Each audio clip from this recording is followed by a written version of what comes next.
Good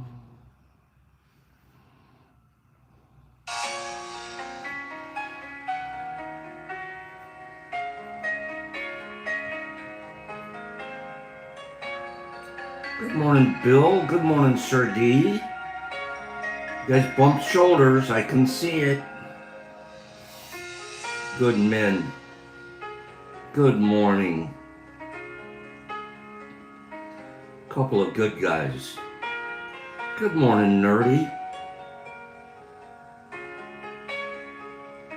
Good morning, everybody. Let's see, where are we at here? Is this it?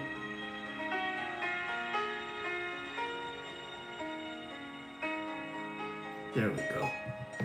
Good morning, Glassic. You like those little plant folk? Another wonderful day. Morning, Mr. Phillips. Must love music. Am I waiting for an address from you? Yes, I am. I don't remember your name. Must love. What is it before they changed it? What was your name here, if you don't mind my asking? I've got a package sitting here waiting for you, for your address, if you still want it. If you don't, let us know and we'll make different arrangements with it. Classic and Sarah Bear, big hug. Satter Wolf, haven't seen Satter in a while. Sure glad to see you. Kitty Catzilla, good morning. Sue Little. Kimberly, good morning. Good morning. Riffmaster General. Oreo, I received the drawing from you. Thank you. It came unbent, so it's beautiful. Thank you. I really appreciate that. It was such a nice touch. I'm going to put it in a little frame and put it up in the office. Yeah, it came out really nice. Thank you very, very much. Don Fike, good morning. Good morning, Rodman. Good morning. Must love, I didn't see the message. I apologize. But it's to, your Sparky, must love, send it again, would you? Good morning, Paige. Must love, if you could send that again, I would appreciate it. I must have missed it. So, Ms. Sparky is your name. Okay. We have another person here I call Sparky. Sharon the Sparky Sparkerton.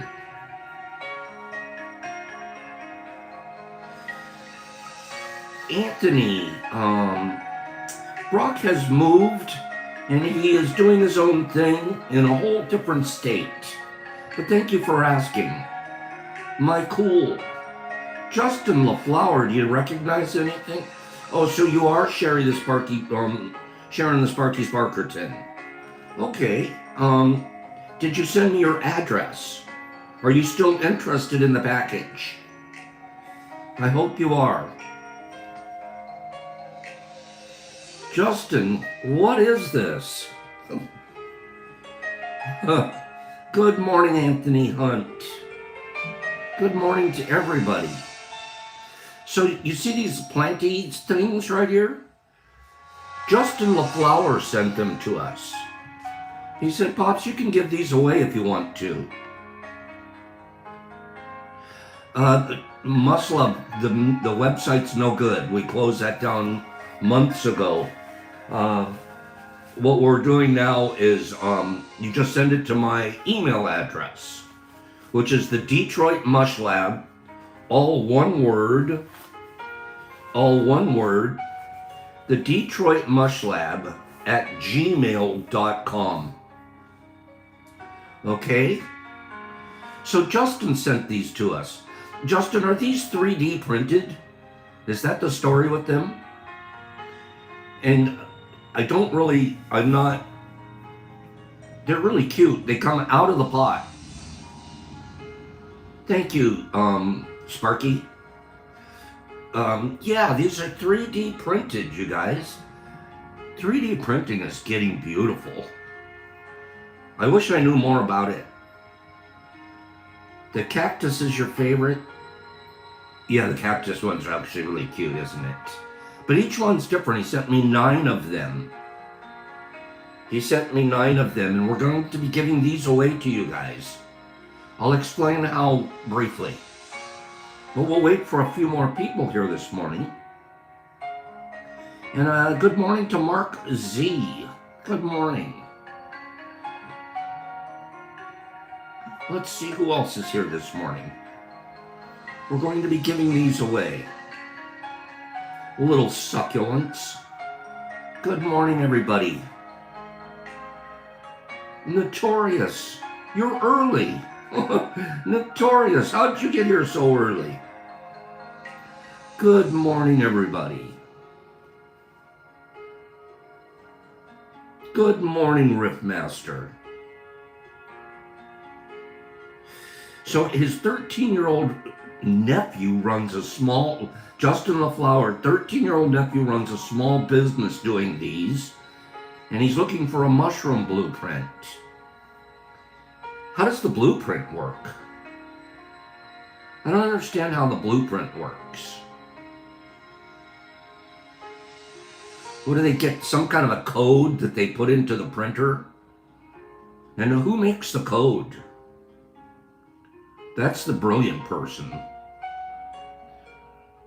However, remember a couple weeks ago, Streety sent us a chessboard and a checkerboard.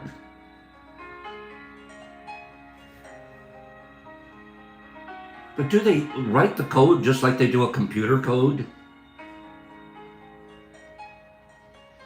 Bubblegum says it's a CAD file, I suppose, similar to engineering files. Thingiverse does 3D print files. Okay. Do they sell them, or do you can go pick one up from them? They build a programming system and then they copyright the blueprint. Okay, so not just anybody could go and use their blueprint. This 3D printing thing is, and Thingiverse is free. This 3D printing thing is pretty fascinating. I might have to learn more about it. See, you guys know this stuff. Satterwolf knows that some are free and some they cost. Good morning. Oh, Michael, I feel so much better. Just a tiny, still little bit of a runny nose, but that's been kind of chronic. Good morning to Emily Hams. Is that actually Emily or is it Daniel? Is that actually Emily or Daniel that we're talking to? Or perhaps both? Good morning, Jolie.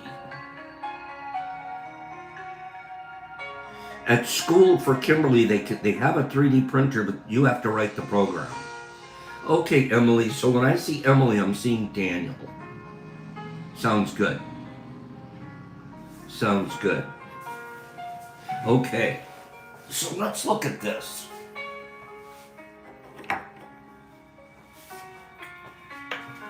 These are cute.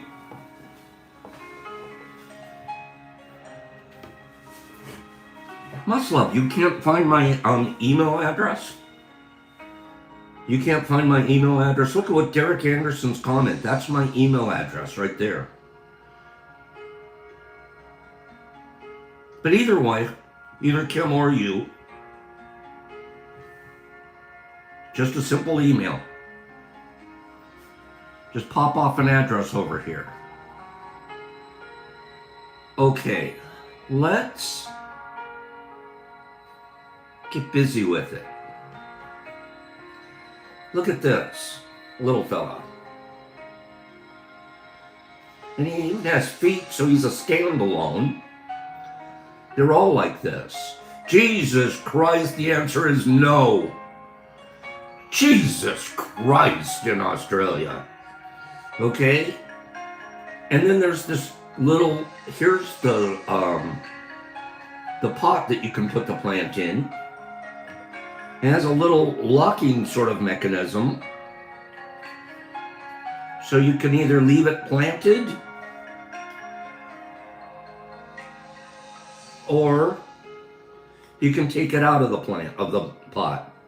Some of the pots are really cute because they have cracks in them on purpose. It's like part of the printing.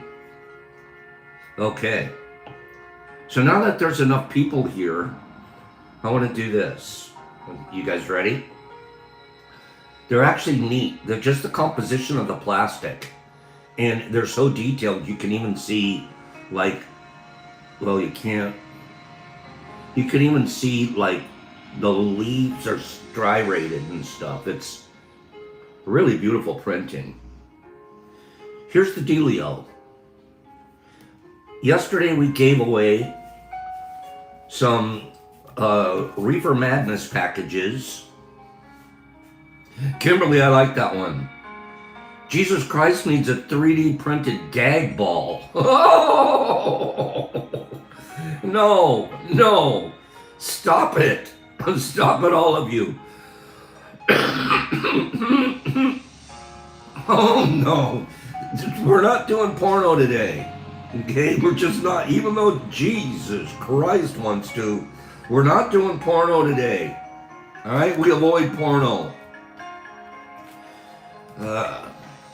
Just imagine every time you get tempted, Pops gets tempted, hey, I feel like I'm going to do porno today.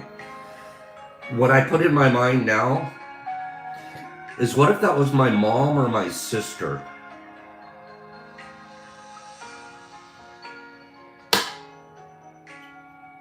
Think about it, fellas. Think about it, kid, fellas.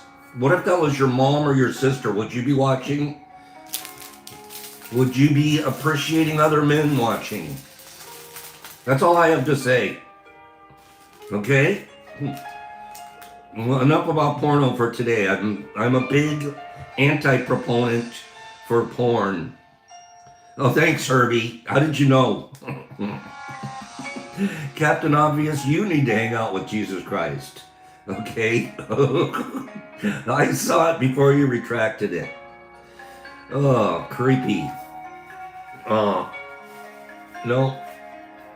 It's so degrading, and it's so fantastical. You know, Miss Rose and I were talking about it this weekend. It just came up. And she was saying one of the things that she asks a man when she's going to go on a date with them, she says, in the conversation when they're getting to know each other, she goes, what's your opinion on porn? Do you watch porn? And if the guy is honest and answers yes, she won't date him anymore. She said because their expectations for sex, if they ever get together and have sex, their expectations are going to be completely out of control. They're going to have these wild expectations, and they're not real. What you see on that camera rarely happens in your bedroom. So, well, certainly not hers, she says. So, I think it's a fair question. Okay? It's a screener. It's a screening question. All right? So, enough said. Enough said about that. I don't know that it's good for our spirit. And I'd rather grow my spirit than other things. Okay?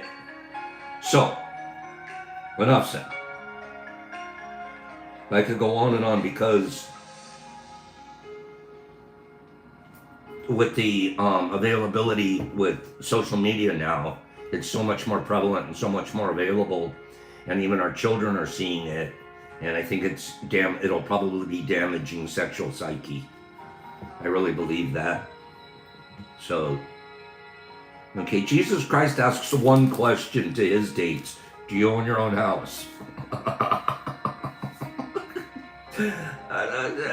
That's a fair one. Okay, that's a fair one. Okay.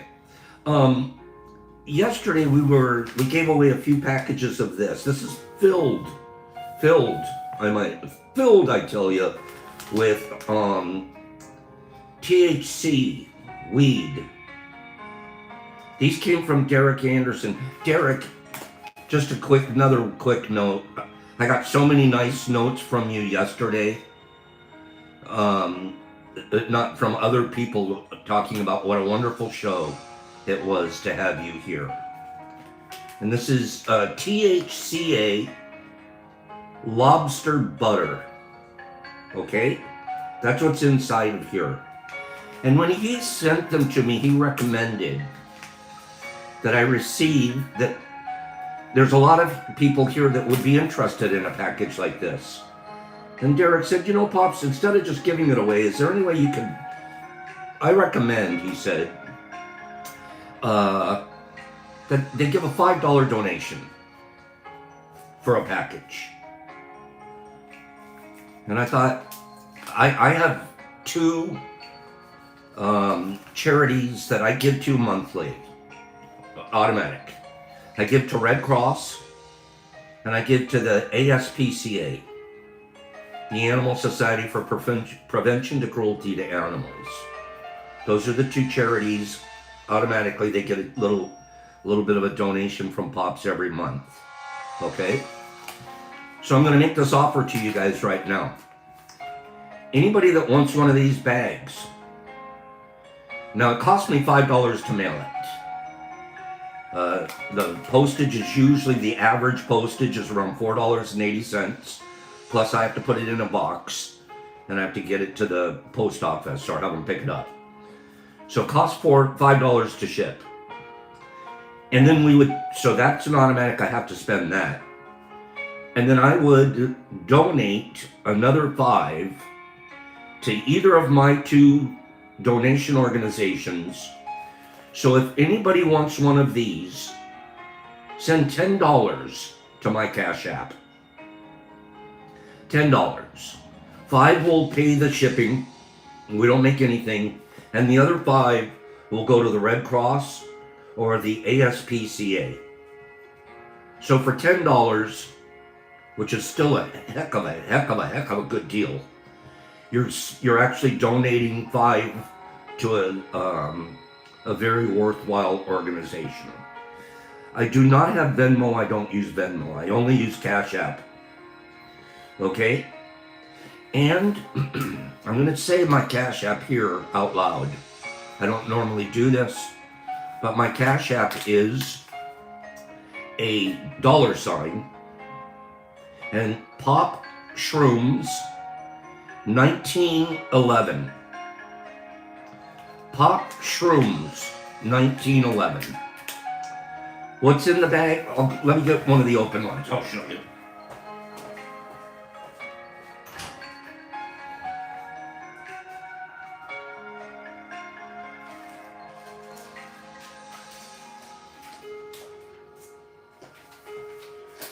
Some really nice nuggets.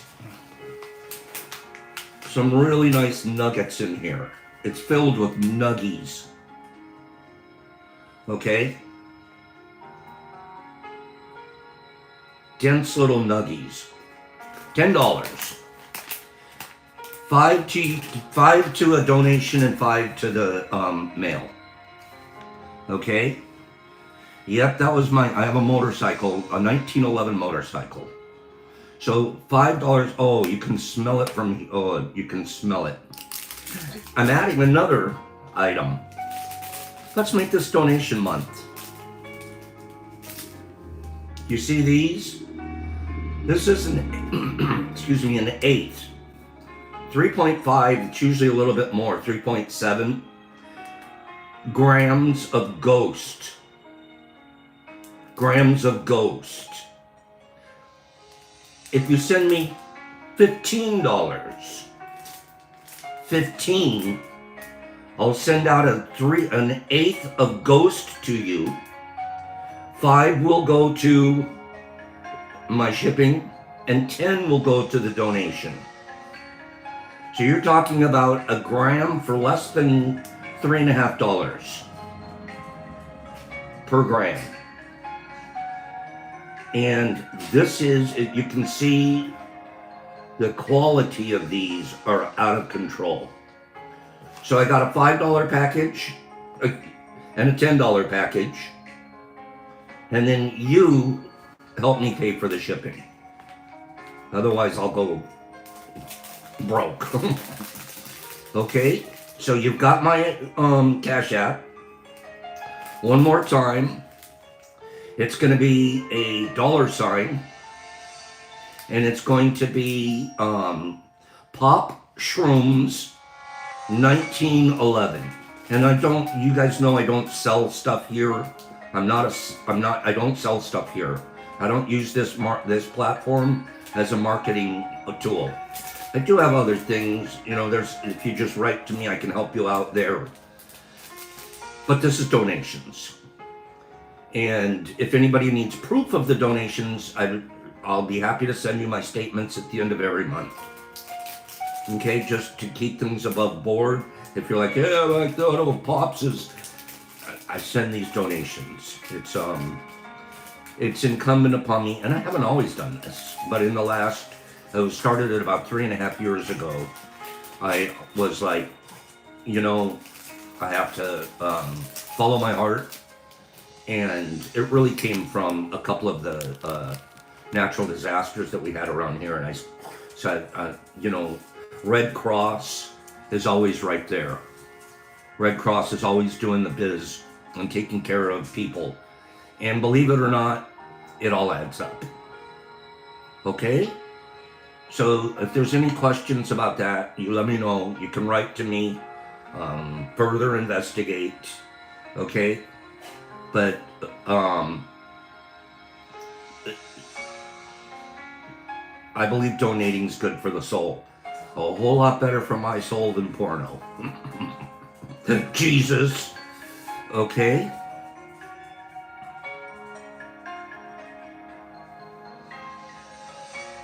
So, well worth it. This is well worth it. You're not going to be disappointed. I have 10 of these right now. I have 10 of these available. First 10. After that, I'll have to come up with something, if they go. Okay? I have 10 of those, and I don't even know. I haven't counted how many of these we have, but I have probably at least 20 of these. Okay. All right.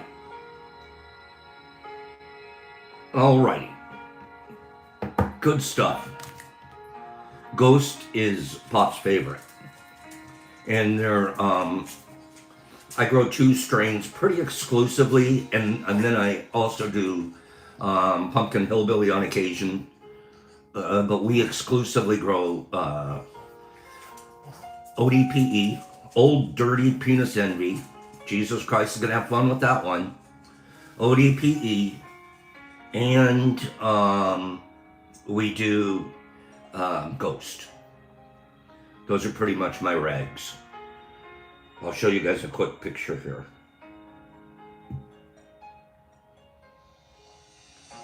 Grinding away.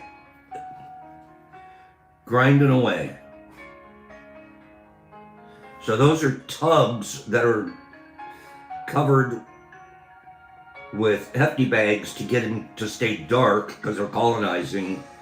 This is a whole big bin of substrate, and we're putting together tub after tub after tub. And that's just what it's looking like over at the grow house. Grinding for the last couple of days because I'm making up for the 4 days that I was on a sick holiday. Grinding away over here.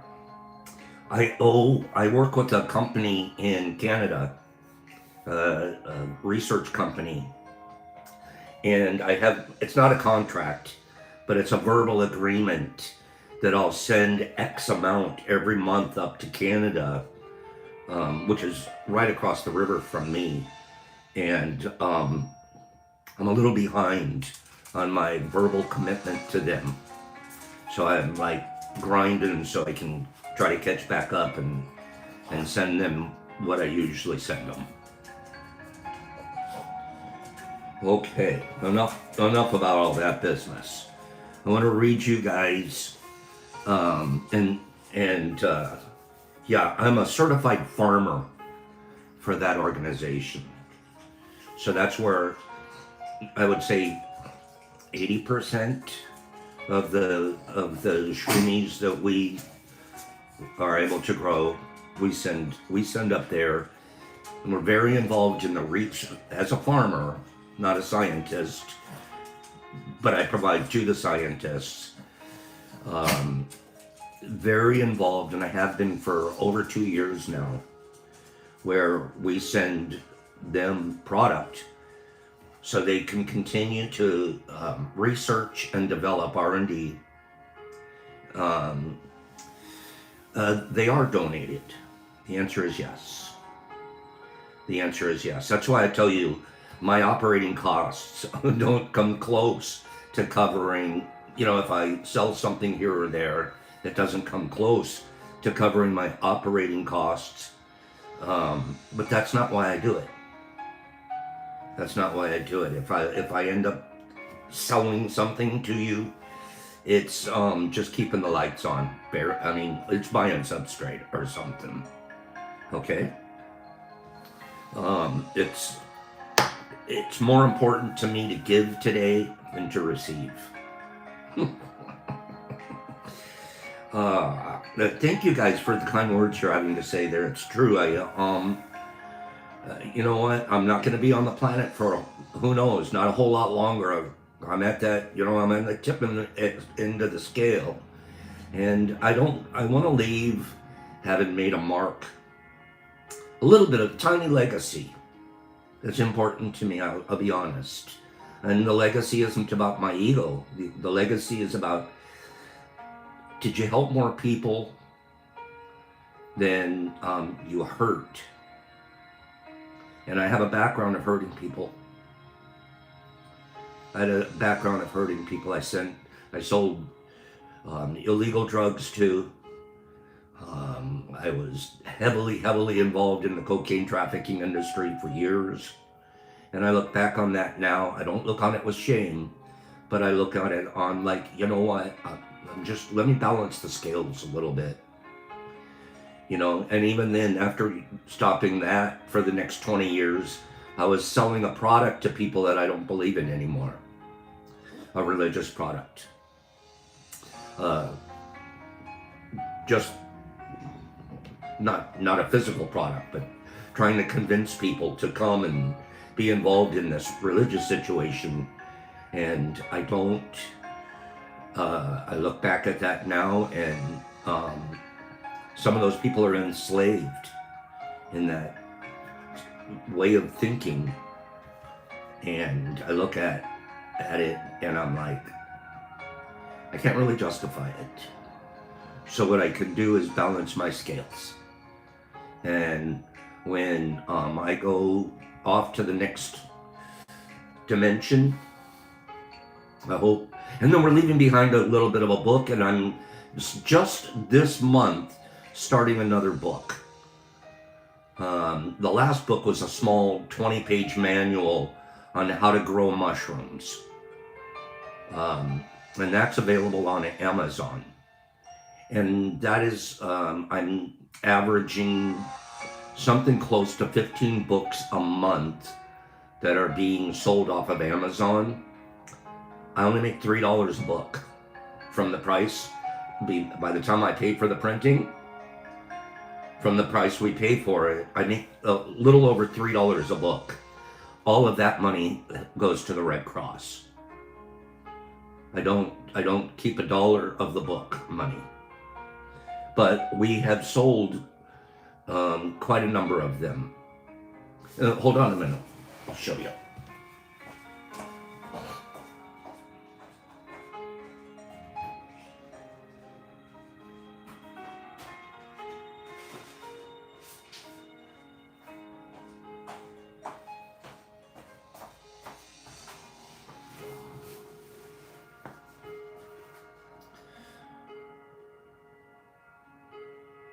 Growing mushrooms in 10 easy stages. I feel like I'm doing commercials this morning. But I'm just trying to get people energized and understand that the whole thing is so much bigger than us. Am I right? The whole thing is so much bigger than us. Basic mycology in a monotub. Okay? So this book, it warms my heart to think that this book is going to be sitting in certain people's labs and grow houses and stuff like that long after I'm gone. Long after I'm gone. That is pretty amazing. Okay. It's a really good book to have, Richard. Notorious, yes, I will need your address as well. So you can send your address to me. If you've sent money for the donation, you need to email me your address as well. Okay? Email me your address as well.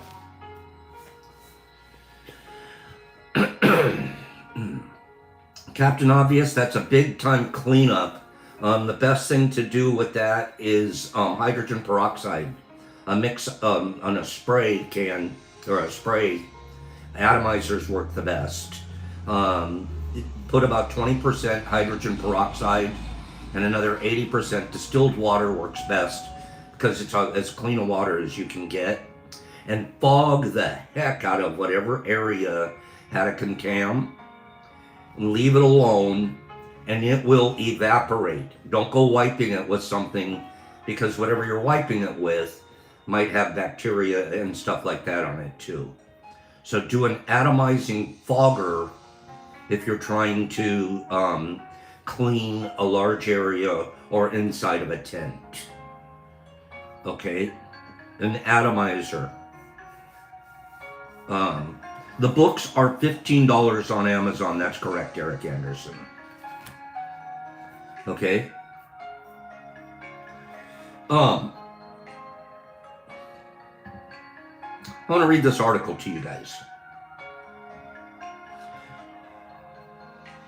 It's an interview. It's once a week we find interviews in Tricycle Newsletter.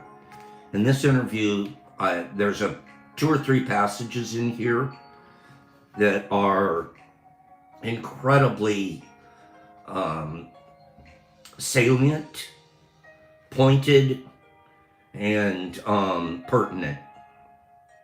Tomorrow, let's do this. Give me 5 people that say, Pops, let's do a question and answer tomorrow on growing mushrooms. Instead of me reading something to you out of Tricycle Newsletter, give me 5 people that are Pops. Let's do a Q&A tomorrow. And you can bring your questions or get your questions ready. And we'll do a Q&A. Now, I may not have the answer to everything. I don't have the answer to everything. But let's do a Q&A. Okay? Yeah, it'll be like a little Mush Lab class. So bring your questions tomorrow. Jot them down during the day today. And I'll read them in your comment section over here. And we'll do a Q&A tomorrow. Okay? All right. So for today, I want to read this.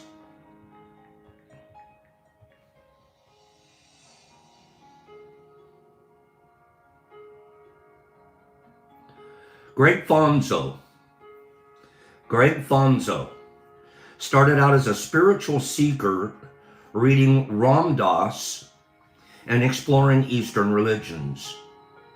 But somewhere along the way, he picked up a PhD in clinical psychology, and he ended up co-directing the Psychedelic Research Center in UT Austin. I think that's University of Texas, Austin. We asked Greg how spider phobia could unlock the secrets of psychedelic therapy, why he's combining psilocybin and magnetic brain stimulation,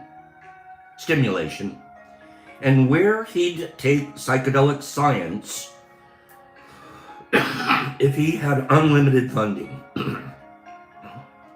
PhD in psychiatry. The first question the interview asks him, how did you end up co-directing the Psychedelic Research Center at UT Austin? He answers, my interest in psychedelics began back in college at the University of Georgia. Even though my work today is focused on clinical research, I actually came to learn about psychedelics through a personal interest in spirituality. I was raised Roman Catholic, but I felt disillusioned with that belief system, and I moved away after high school. That's sort of my path on that one. Raised Roman Catholic, went to an all-boys Roman Catholic high school. We were even teaching Latin and Greek. We had to wear suits and ties to school back then.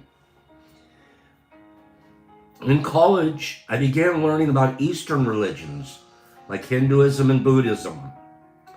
I became very interested in their ideas about a unifying, underlying reality and consciousness.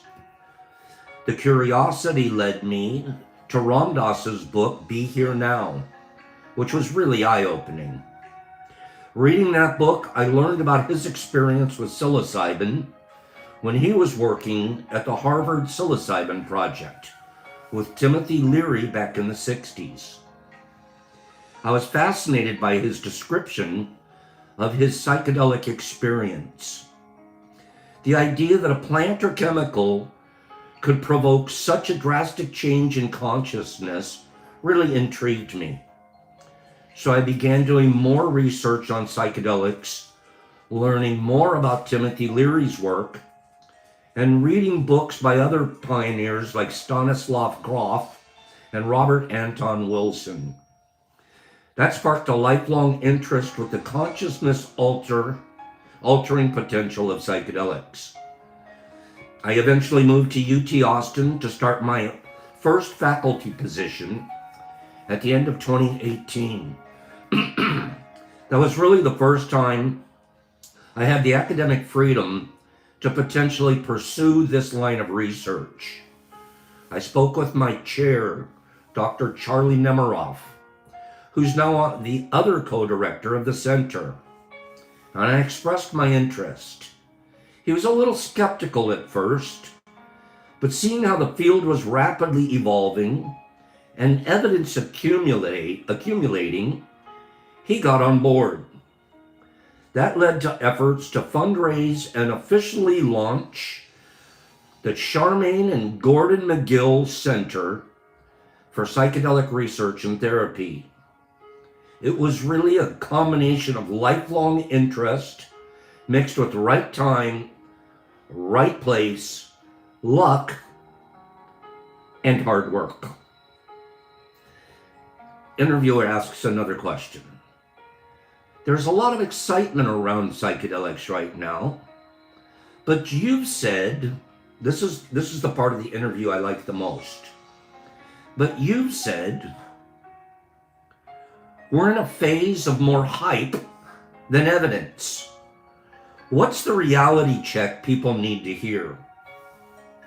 He replies, I think that's still accurate, though it is beginning to self-correct. The main message, listen. This man's main message is that psychedelics are not a cure-all. They've been sort of marketing it that way. Go on a trip and you're cured. Do a macro journey and you're set for life. That's not what the research says. He says, they're not a cure for mental illness. They can help, but it's not a magic bullet. You will not be enlightened afterwards. You will not permanently stop struggling with emotional issues, depression, or anxiety.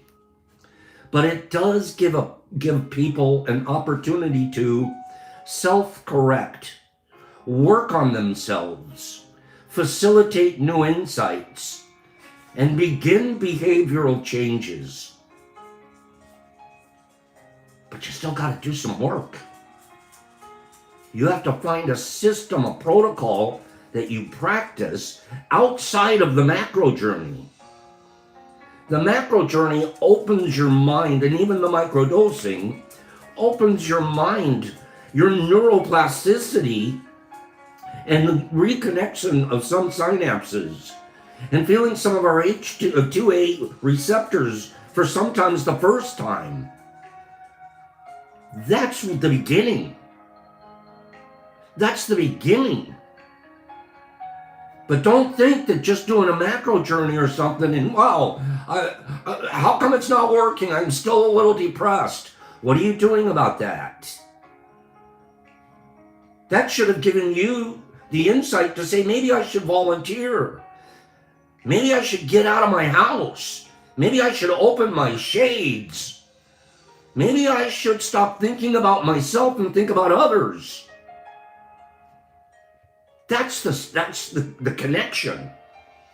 For a while, he goes on, for a while there was a narrative that if you're a little blue, take some psilocybin and that would cure your problem. That's beginning to self-correct because we're seeing in larger studies that not everybody benefits. There are folks who go through trials and even get an active dose but do not show sustained therapeutic benefit. Some don't receive a benefit at all. There's an important consideration because psychedelics are not necessarily going to be effective for everyone. We need to tell the truth on this.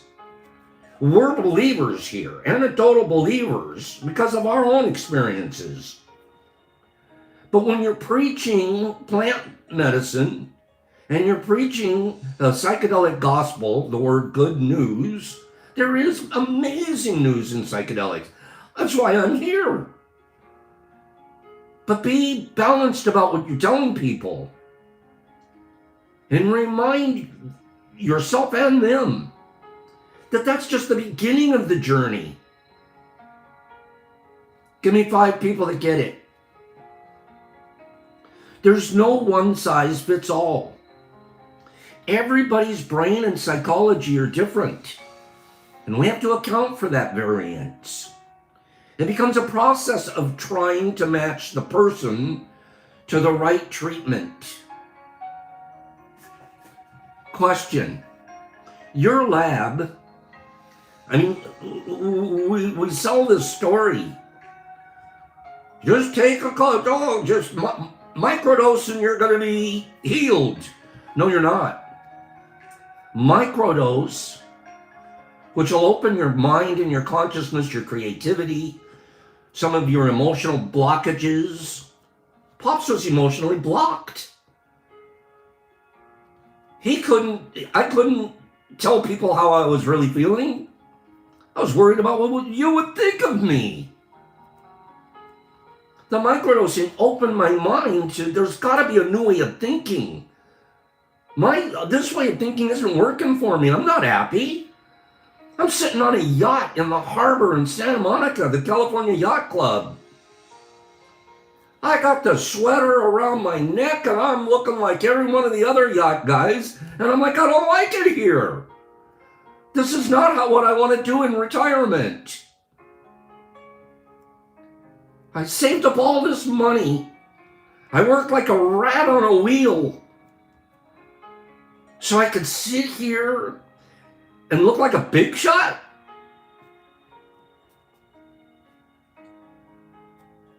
Sell the yacht. Take that money and do something with it. That's what microdosing told me. But then I had to do it. Then I had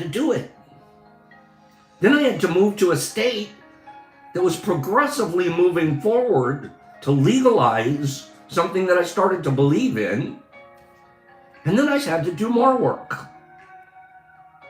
I had to try to get a research license. I had to work with this group in Canada. I had to start a little grow house. I had to start a community. I had to write a book. I had to have tea with Pops. do mush fasts. And then practice for me. Find a new spiritual practice. I'm not a Buddhist, but I think more like a Buddhist today than a Roman Catholic. I'm a Toltec.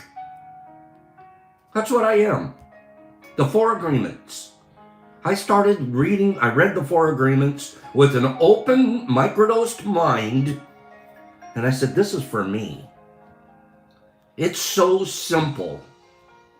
Mr. Complex Pops, always wanting everything complex and academic, and I'm smarter than you, and I get it and you don't.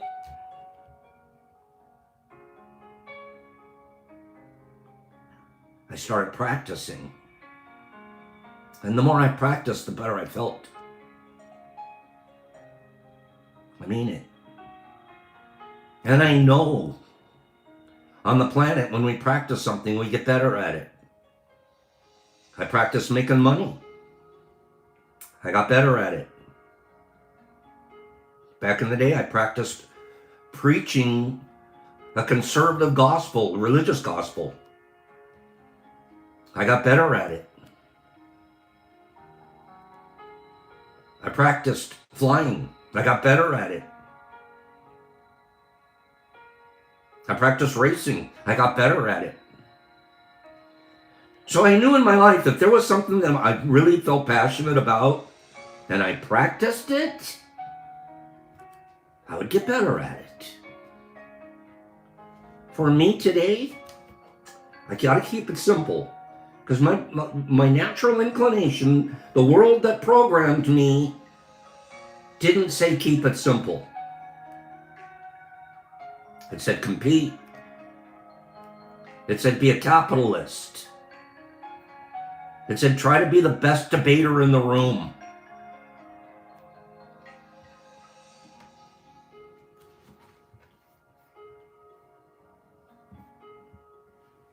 Your lab is combining psilocybin with transcranial magnetic stimulation. What's the thinking behind pairing psychedelics with other brain stimulation techniques? He replies, we know psychedelics, at least in animal models, promote a window of enhanced synaptic plasticity after administration. We're still confirming it in humans, but I don't doubt that that is the case for us too. I began my old brain, dying brain, experienced the enhanced synaptic plasticity. My synapses started firing in places they never had, that I ever recognized before. So guess what happens? That opens me up to an opportunity to change myself, to erase old programs and replace them with 4 very simple ones. Am I perfect at it? You guys know I'm not. I tell you all the time. I confess to you the here's and there's. A couple of weeks ago, I took my brother personally, and then I made assumptions. And I sat in pain over that for 3 or 4 days, sibling pain. Until I snapped myself out of it by going back to the agreements and remembering that the judge doesn't play with me. I don't play with the judge anymore. This is something that's incredibly important for people that live with guilt and shame. Sometimes guilt and shame will drive us, but it doesn't drive us in a positive direction. What's incredibly important is to remember that justice, if I was going to be just to myself for my episode of taking things personal, which I try so hard not to, and I'm better and better and better at it, and I'm not going to make assumptions, which I did again with my brother's situation. Should I sit around and beat myself up over that for the next month? That wouldn't be just to myself. Justice means paying for something once. You have a consequence once. After that, I confess it. I resolve not to do that again, and I move through it. The old pops would probably still be wallowing. The old pops would still be wallowing. I thank goodness for neuroplasticity.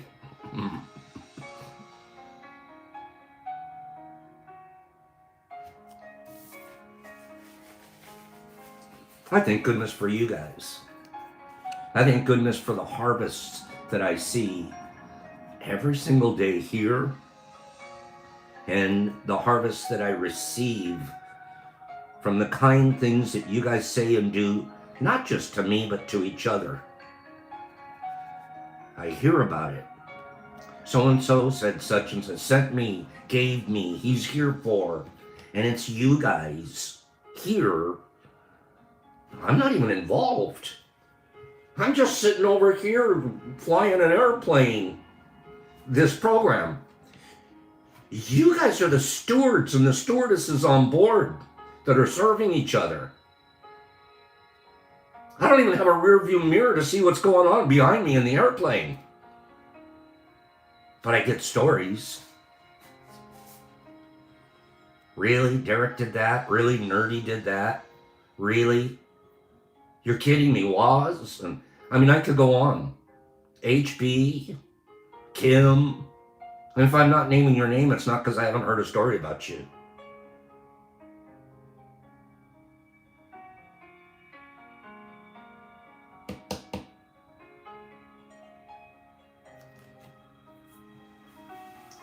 Justin LaFlower, I just saw come across my screen here. You asked a question about a donation fund. There is one already. There is one already. Reach out to Oreo. She's on here. Reach out to Oreo. She's I'm leaving it relatively anonymous here because I've been asked to not really publicize it. But there is a situation out there that we have Oreo put something together. If you reach out to Oreo, she'll get you connected to the situation. Okay?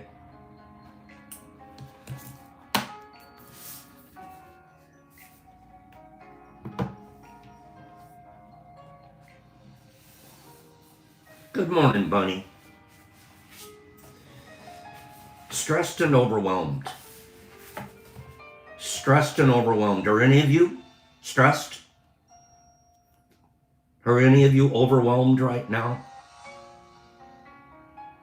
Stressed and overwhelmed. We create a lot of our own stress. We create a lot of our own stress.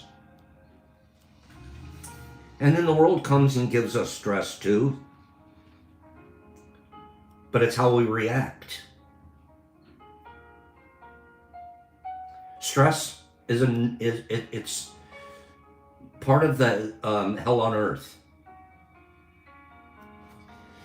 It's part of hell on earth. But there's a difference between stressed and overwhelmed. Oh, there's someone knocking at my door. Give me 1 second.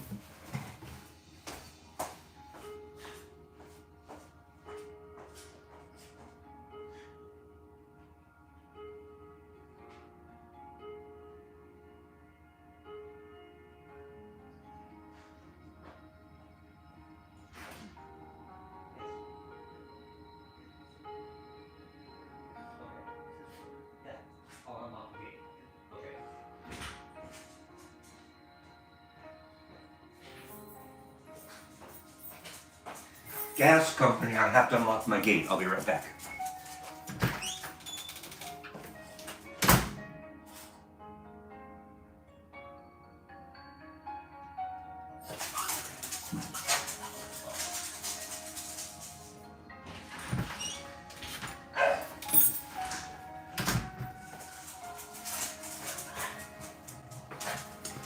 Sorry about that.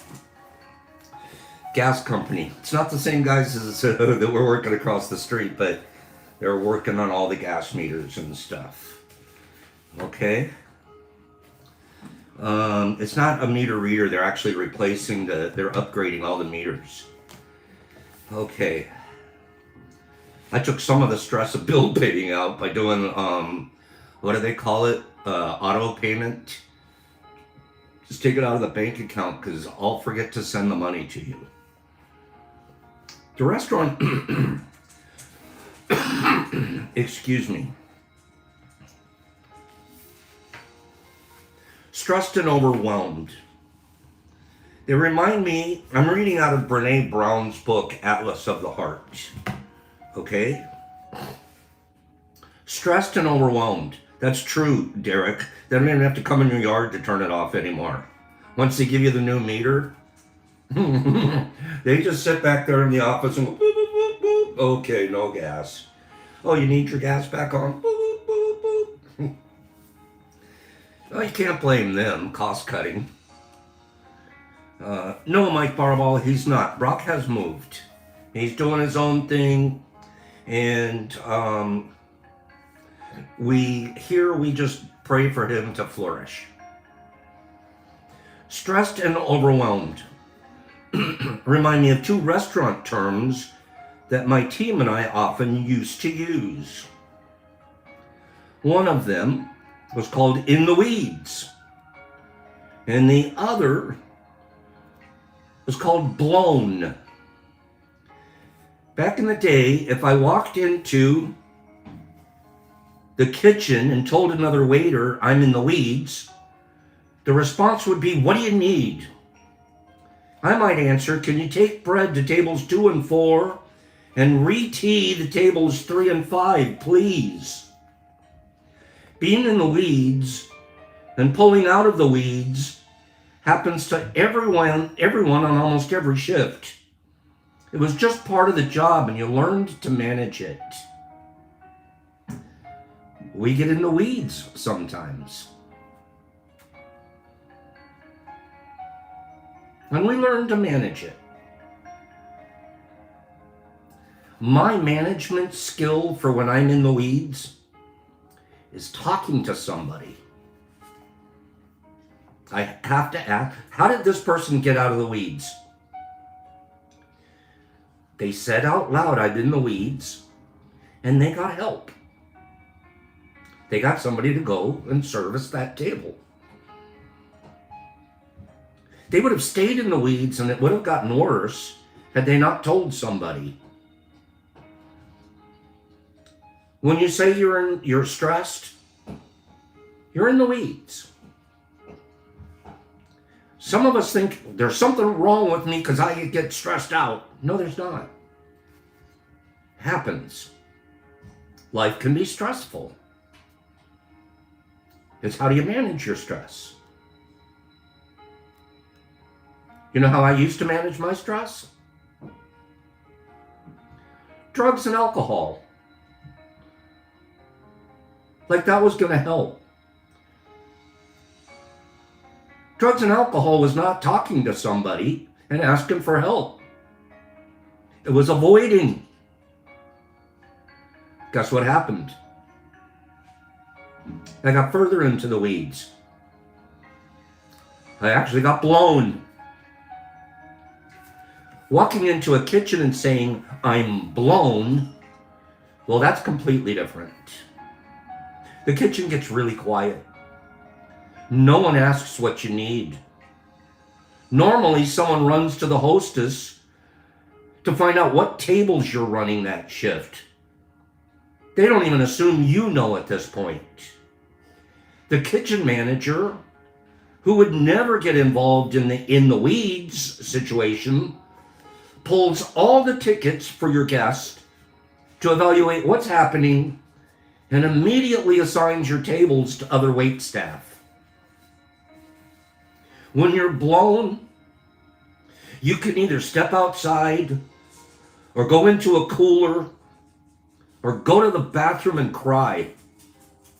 Whatever you need. You're expected back in 10 minutes, ready to go. But for 10 minutes, there's a complete takeover. In 6 years, it happened to me twice. Both times due to pure exhaustion at the end of triple shifts. And I was working because tuition was due. Stressed is being in the weeds. Overwhelmed is being blown. I love the analogy. Stressed. We're going to talk about stressed and overwhelmed. Today's stress, tomorrow, what do we do when we're overwhelmed? Stressed. We feel stressed when we evaluate environmental demand as beyond our ability to cope successfully. This includes elements of unpredictability, uncontrollability, and just feeling overloaded. Stressful situations can cause both psychological and physiological reactions. However, regardless of how strongly our body responds to stress, increases in heart rate and cortisol, our emotional reaction is more tied to our cognitive assessment of whether we can cope with the situation. Cognitive.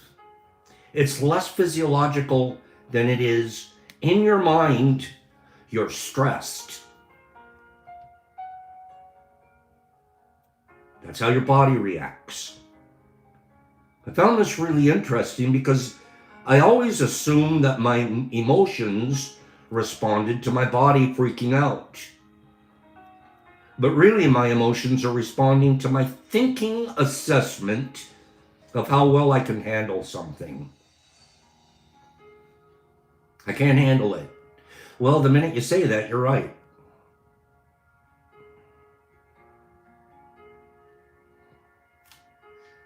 What if you said instead, I gotta call somebody. I gotta go volunteer somewhere so I'm not thinking about myself all the time. Volunteering gets you so far out of your body and so far out of your stinking thinking because you are no longer concentrating on you, no matter what the situation is. Volunteering, to me, is one of the greatest medicines available on our planet. And you don't have to do it for long. Give it an hour to a week somewhere. Your stress level goes so far down, especially because in certain situations, you're looking forward to the time and date you're supposed to be there to be the volunteer. You're not thinking about yourself. You're thinking about this wonderful opportunity that's coming up in a couple of days. Yay, I get to go weed at the community garden. And then you could do what Pops did last week. Get stressed because I'm sick and I can't go weed today.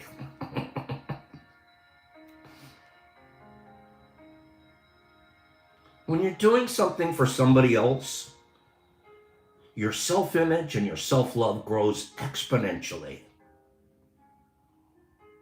You're not doing it to be seen as the guy that's showing up and the big shot volunteer guy. And you know what I do? This is a true story. The community garden. The director guy at the community garden. First thing that goes through Pop's not healthy thinking is, I could be a better director than him. This guy's been running the garden for years. I show up to weed, and I'm already, if the guy would only do this, and lay out the flower bed over here and get a new hose and maybe get a group together and have a speech before they... Pops, you did that when you got religion. I got out of a rehab when I was 30 years old. And my brothers and sisters said, you know, you really need to get back to church. Roman Catholic. 30 years old. So I'm at the point where I'm going to listen to other people. So I go to church. Okay? And I'm listening to the priest sermon. And I'm yawning. Oh, this first sermon, and I'm looking at this priest up there who has given his life celibate, gone through college and seminary and taken vows. I mean, this guy's committed passionately. And I'm sitting in the pew. I can remember this like it was yesterday. I'm sitting in the pew and I'm going, you know, I could give a better sermon than that.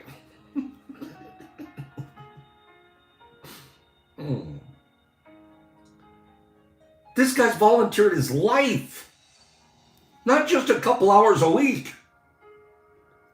And I'm sitting there going, you know, I should be running this place. Dude, you just got out of a rehab. Yeah. I should be in charge. I could do it better than him.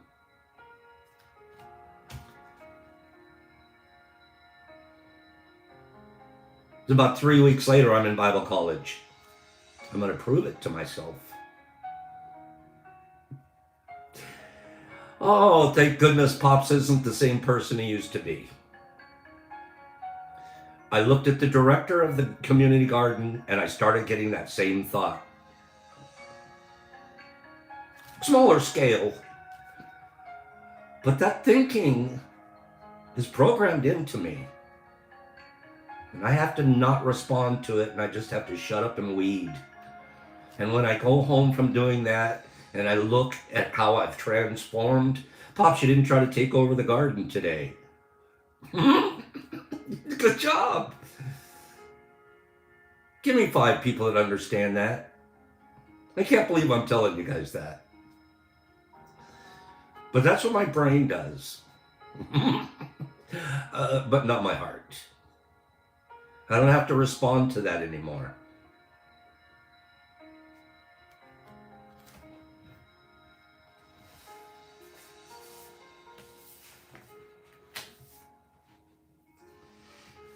Just getting in and out of the weeds is part of life. Daily stress can take its toll. But we perceive more stress than we actually have.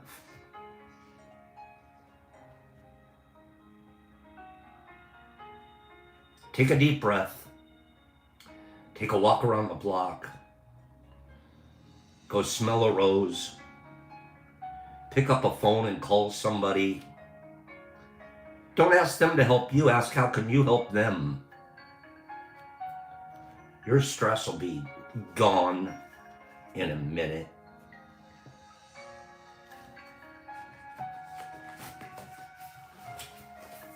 Are the comments still coming through? I don't see any comments coming through.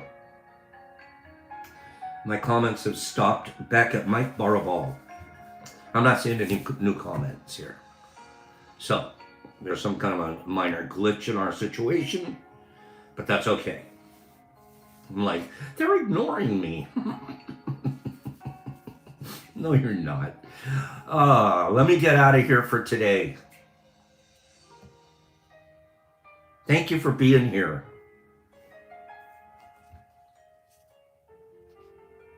I love each and every one of you to the bottom of my heart. And I love what I see you guys do for each other.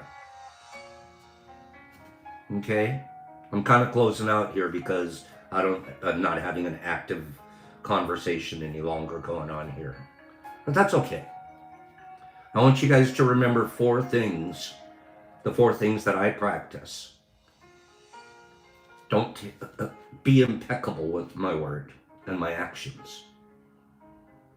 Don't take things personal. I was taking the pastor, the priest, personal. Don't make assumptions. I was making assumptions. I could do it better. Well, maybe I couldn't. And then do your best.